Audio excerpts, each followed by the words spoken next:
Hi, I'm Spencer Krause with SKA Custom Robots and Machines, and this presentation is about deploying robots at the speed of life. I'm going to gloss over the bio for now, but just the broad strokes are I have 20 years of hands-on experience building robots. I am the Director of Product Development for SKA Custom Robots and Machines, which is a Pittsburgh-based mechatronics product development company. I've got a master's degree in robotic systems development from Carnegie Mellon University, and I have experience delivering robots under expedited timelines. All right, so to get more into it, somebody smarter than me once said, in business, there's the quick and then there's the dead. The way that sometimes manifests in projects is that due to a miscommunication, maybe a talent shortage, in some cases natural disaster, you'll sometimes be called upon in my line of work to do what could be a 2-year job in 2 months. This is an extreme case. It's not always feasible. We have had to turn down jobs like this where it just hasn't fit the laws of reality. But oftentimes, if you're smart about it, you can get things done in a very short amount of time and still deliver a good result. And that's what this talk is about. So to give a baseline for what it looks like to administrate one of these projects, our typical project cycle looks like this. So initially you've got what's called discovery, and you ask a lot of questions. You try to understand what your end users need out of the robotic system, and you refine that as needed at the beginning. And that's typically where the scope of work is written for a flat rate contract that you use to dictate a working relationship to do a job. After that, there's a phase that we call ideation. That's essentially brainstorming and coming up with different solutions that could work.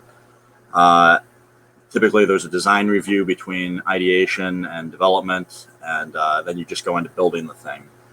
So this is an iterative approach, but if you're waterfall or something a little bit more old school, it's kind of similar. You can just think of it as more iteration cycles after the fact. So usually that looks like engineering and design work, then a physical fabrication step, then a refinement step, and then building upon those lessons learned to do that again. And then eventually delivering and supporting the product. Now, the reason that I showed that is because since this talk is about expedited robotic projects, I wanted to give a baseline. This is what it looks like when you don't have a whole lot of time to do that in. So say your client wants what was originally allotted to be an 18-month project in the course of 2 months. So I make a distinction here between discovery in the last slide and preliminary discovery here. The reason I call this preliminary discovery is because this is a very truncated version of discovery. You want to understand at a base level what's needed so that you can ascertain as to whether or not it's feasible. That's the primary purpose. And then you also want to be able to negotiate your scope down. So the client typically comes to us with a scope and they say, we want a robot that will clean the hallways, disinfect for COVID-19 using UV lights, and then also put away pillows that are out in this airport by grabbing them and physically putting them up top. And they say, well, how many pillows are really in that airport? Do you really need that feature? And you de-scope it, and you make it more and more of a feasible problem. And so that's the idea behind that, and then you get going. And so it's important to note from a contract negotiation perspective, the difference between this kind of job and the last kind of job is that you would never flat rate a job like this just because there's so many moving parts and you don't have a full scope understanding at the onset of the project. In order to get one, you would be burning time that is needed to complete the project on schedule. So these jobs are typically performed for time and materials when feasible. All right, so ideation has been replaced with staging. The reason this is called staging and not just ideation is because in addition to brainstorming options, you want to identify multiple viable paths. So we call out 3 to 5. Typically, those don't all make it to the next phase. You want to prioritize function over form because you're going for a working product. Now, that's not always true. If it's a design-heavy project, it's the other way around. But since we're talking about functional robotics, I think it's important to make that distinction. And then you want to assign and identify goals. The next step is that any machined parts, 3D printed parts, parts with a lead time, even parts that don't have a long lead time. You want to order everything that you think you need or might need ASAP, and get those purchase orders rolling along, because the longer you're waiting for that part to come, the longer you and your people can't integrate it onto a robotic system and see whether or not it's a good fit and move on to the next development. All right, so the biggest difference you've probably noticed is that this expedited robotic projects take a set concurrent engineering approach. So what that means is that you whittle down your options to your most viable. Now, say in this example, maybe you're looking to move equipment around a facility. So you've got a tracked robot, you've got a wheeled robot, and you've got a conveyor belt. And so what this looks like is kind of multiple agile projects running in parallel. So you might even have different product managers on each of those options. That's not always necessary. Sometimes you can have the same manager running all those different options, but the important thing is that you build redundancy in parallel, so that if something turns out not to work, you have other options. So, say it turns out that something in your environment is popping these tires, you've still got the tracked vehicle and you've still got the conveyor belt. Say your environment's moving around too much and you can't use the conveyor belt, well, you've still got the tracked and the wheeled platforms. So that's how that works. And then another important tip, if you use off-the-shelf components, you will save yourself a lot of uncertainty. So we recommend doing that in these quick turn projects especially. And then, you can limit your exploration to sort of the unknowns. It's less variables and your chance of success goes up. All right, so in this example, the conveyor belt proves infeasible for some reason or another. And these two options are viable, the wheeled and the tracked robot. Say, the wheeled robot is able to go over 90% of the terrains you need the robot in, but you still want to be able to climb stairs, which the tracked robot's better at. The tracked robot's causing excessive drivetrain vibration, meaning the robot is shaking. And so the best of both worlds is where you get a robot with small contact patches at the bottom, but the ability to articulate tracks in order to do some stair climbing. And so that's what we have illustrated here for your initial delivery. So as stated, you've combined the best elements of all the systems you engineered so far. You've been able to harden them somewhat through continued testing. So it's something that I mentioned here on the slide, but didn't mention verbally. You do want to perform unit tests as frequently as possible and document heavily all your work, because you don't have a whole lot of time to get it right. And so you want to maximize your chances of success. So finally, you want to harden all your systems through continued testing. So you find one thing that's causing issues, you fix it, you move forward, and then document and support. Oftentimes, you will discover your client has needs you didn't anticipate at the onset, partly through the project. And in those cases, you just have to, have an honest conversation with your client and say, is it more important to have that delivered at the expense of project timeline, or can that wait till we've done our initial delivery and gotten over whatever hurdle we needed to do this for, and then can we scope it in at that point? So that's kind of an overview of what that looks like. So I'm just going to go into some case studies. This list has been truncated down because this is a fairly short presentation. But if people get a hold of me after the show, I'll be available right now at skabooth.com. You can come in and join us via Google Hangouts or Zoom through that link. And I'm happy to talk about some other examples here. And this deck will also be available after the show for download. So yeah, come join us, check out what we've got, and we're happy to talk more about this. All right, so this is a project that I myself was in charge of. This is a testimonial from the CTO for Discovery Robotics. They're a commercial cleaning robotics company. So this product, the FX250, is their flagship robot. So we were actually called upon with very short notice. We had about 2 months from negotiation on the contract to delivery to get a user interface presentable for this FX250. As a touchscreen user interface, this is not the kind of job we do as much anymore, but I think it's a good illustration of the point, and it's one of the few we're cleared to talk about, so let's talk about it. So the reason that we were called upon to do this is that our client, Discovery Robotics, had a trade show coming up. It was ISA I believe 2017 in Chicago. So it was a maintenance and janitorial trade show.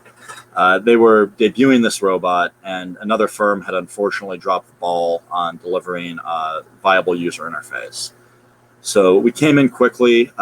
We immediately negotiated the scope down from a functional user interface to a looks like user interface. What that did is it allowed us to focus on, in this case, form. So we just focused on making it look really seamless.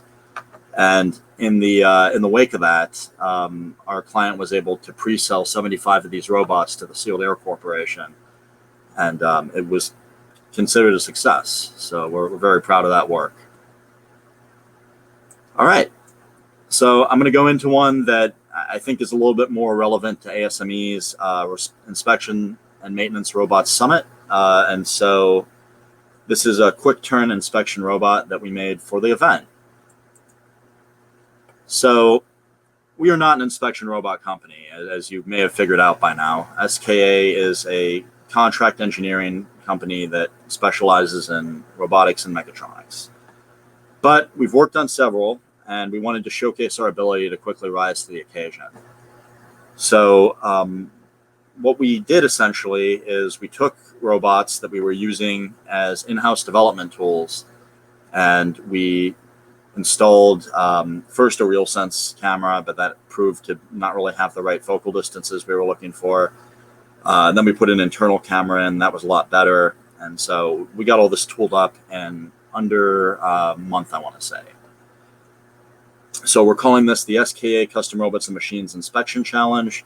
And it's basically an opportunity for you, the audience, to drive these robots through a simulated industrial environment, which has been decided unsafe for human habitation. The goal is to take the robot through the environment and find anything that would make the environment unsafe for people. The person doing it in the fastest amount of time can win a drone. We'll get more into that later. But getting back to the robot, the way that we were able to hit this timeline is a few things. So one is we had these robots on the shelf. They were already in our offices, and we tested out a lot of different elements in them in different cases, not for this, but for other stuff. Another way we were able to hit this timeline is we used a commercial off-the-shelf teleoperation software. So in this case, the company is called Formant. They're great. We highly recommend looking into them. And if you decide to sign up to drive these later, you will be going through their software in order to use them.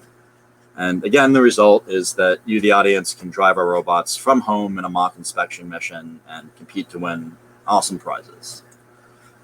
So to tell you a little bit more about the robot, it's got a tank drive. That's what's referred to as differential drive, because you have to move each side independently in order to steer.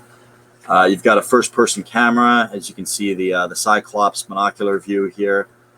It's got a 270-degree fisheye lens, and it's got 2 to 16 hours of battery life, depending on the use case. So if you're driving at hard, just constant duty, you get about 2 hours of battery life. If you are sitting it there and it's just a quiescent draw from the computers inside the chassis here, that's where you get the 16-hour number from. It's got in-place charging. You can run battery swaps.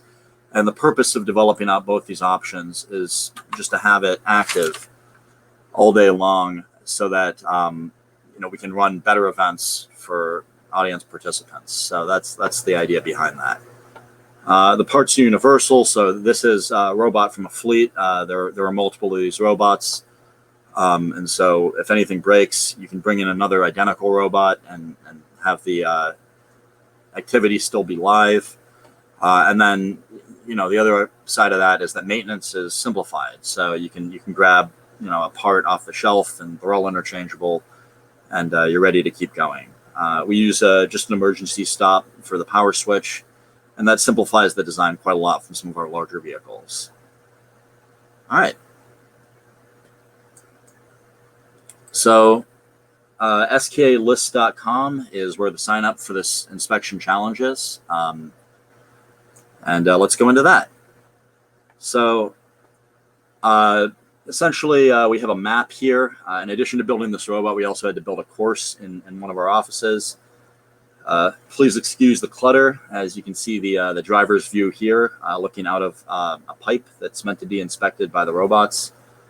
And these are just some early pictures of our setup. We'll show some better ones here shortly.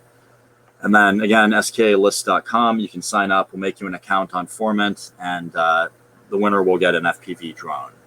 We're going to be running either 2 or 4 of these sessions for the competition, depending on the level of interest we get. So tell your friends, please come check it out. And we think people will get a lot of enjoyments out of this activity.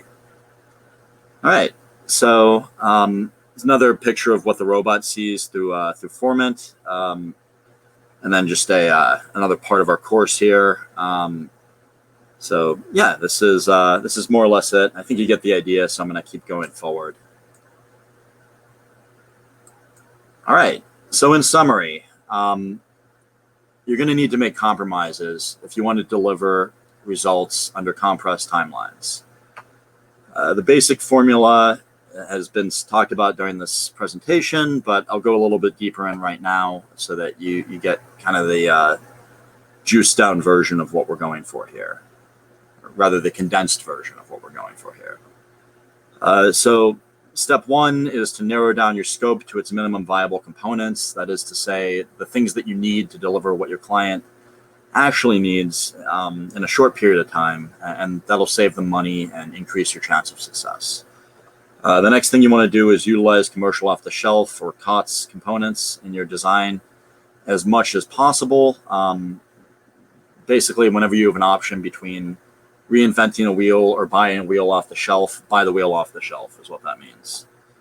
In cases where new technologies haven't been fielded yet, design multiple solutions in parallel for redundancy. So what this is referring to is that let's try the tracks, let's try the wheels, let's try a conveyor belt approach. That's referred to as set concurrent engineering.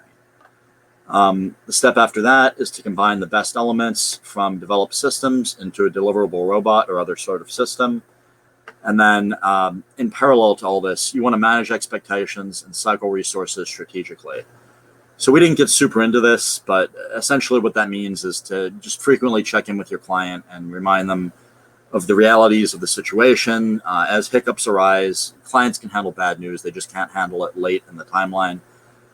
Sometimes you need to make executive decisions on your own, but for the most part, in our experience, good relationships come from good communication, and that'll help you get through these. Oftentimes you'll find people are willing to part with scope in a situation where they need to. And then the cycling resources, that just, it refers to when people are working nights and overtime, 80, 90-hour weeks. In order to deliver one of these results, there can be fatigue. So you just want to make sure that you're mindful of your workers' psychological state, and you kind of keep them cycled out appropriately and functioning to fight another day. All right, so you want to test your full system as much as possible, and then more testing after that. And then in these short-term projects, I think it's just important to have an honest dialogue with your client and say, what we're delivering is an attempt to hit, scope under a very compressed timeline. For that reason, some things may not work perfectly the first time around. That can all be fixed. Just keep us in the loop, and we'll keep it improving so we can deliver a robust system. All right, so if you like the talk and you've got questions, if you want to get deeper into it, if you've got a system you would like turned around in a quick amount of time or a normal timeline, please get a hold of me. My cell phone number is 607-279-3670. My email is spencer@ska.solutions. But if you're seeing this during the ASME event, summit, as it were, just go to skbooth.com. You can video conference with colleagues and myself, and we'll give you some free consulting if you want to talk about your ideas. If you come to skalist.com or freepowertools.com, you can be entered to win a Makita Impact Driver Combo Kit, and we can get a hold of you. Obviously, we'd prefer to talk to you sooner rather than later, so please reach out. And then if you like, you can also add me on LinkedIn. Thank you.